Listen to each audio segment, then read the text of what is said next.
Ini adalah Pak Yoman.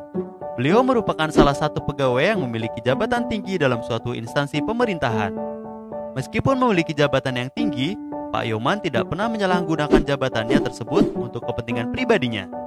Mengapa demikian? Hal itu dikarenakan beliau diawasi oleh Permenkumham nomor 38 tahun 2015 tentang pedoman penanganan benturan kepentingan di lingkungan perusahaannya. Di dalam Permenkumham nomor 38 tahun 2015 terdapat beberapa pedoman terkait penanganan benturan kepentingan, di antaranya maksud dan tujuan pedoman penanganan benturan kepentingan, bentuk-bentuk benturan kepentingan, sumber penyebab terjadinya benturan kepentingan, penanganan situasi benturan kepentingan, faktor keberhasilan penanganan benturan kepentingan, serta pencegahan benturan kepentingan. Apa sih fungsi dari Permenkumham itu? Sebagai pedoman bagi pegawai Kemenkumham dalam mengenal, mencegah, dan mengatasi situasi benturan kepentingan di lingkungan Kemenkumham. Mencegah terjadinya pengabaian terhadap pelayanan publik oleh pegawai atau pejabat Kemenkumham. Mencegah tumbuhnya kerugian negara sebagai akibat dari perbuatan KKN. Menciptakan pemerintahan yang bersih dan berwibawa.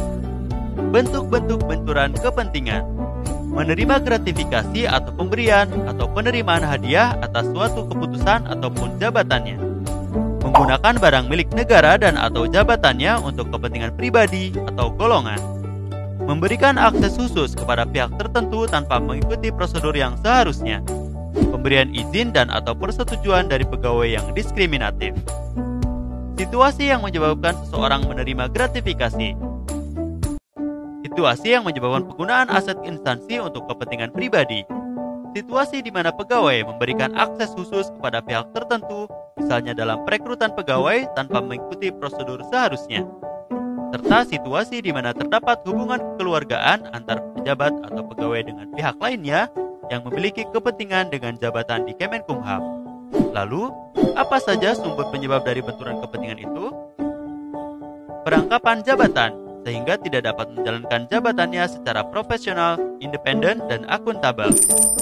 Hubungan afiliasi, baik secara pribadi ataupun golongan, yaitu hubungan yang dimiliki oleh seorang penyelenggara negara dengan pihak tertentu, baik karena hubungan darah, hubungan perkawinan, maupun hubungan pertemanan yang dapat mempengaruhi keputusannya.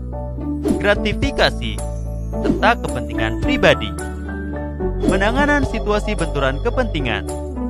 Pejabat atau pegawai yang berpotensi atau telah berada pada situasi benturan kepentingan dilarang untuk meneruskan kegiatan tugas dan tanggung jawab yang terkait dengan situasi benturan kepentingan tersebut.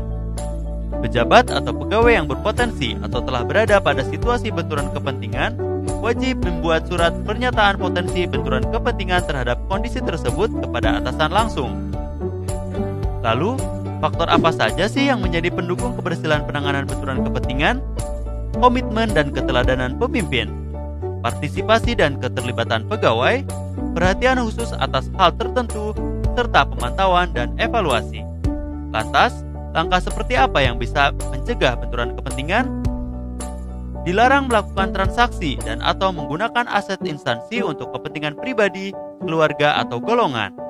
Dilarang menerima dan atau memberi hadiah ataupun manfaat dalam bentuk apapun yang berkaitan dengan jabatannya dalam kaitannya dengan mitra kerja, penyedia barang dan jasa. Dilarang mengizinkan pihak ketiga memberikan sesuatu dalam bentuk apapun kepada penyelenggara negara. Dilarang memanfaatkan data dan informasi rahasia instansi untuk kepentingan pihak lain.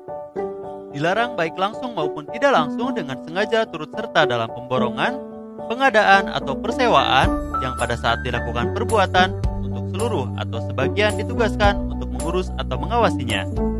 Sekarang sudah tahu kan apa itu gratifikasi?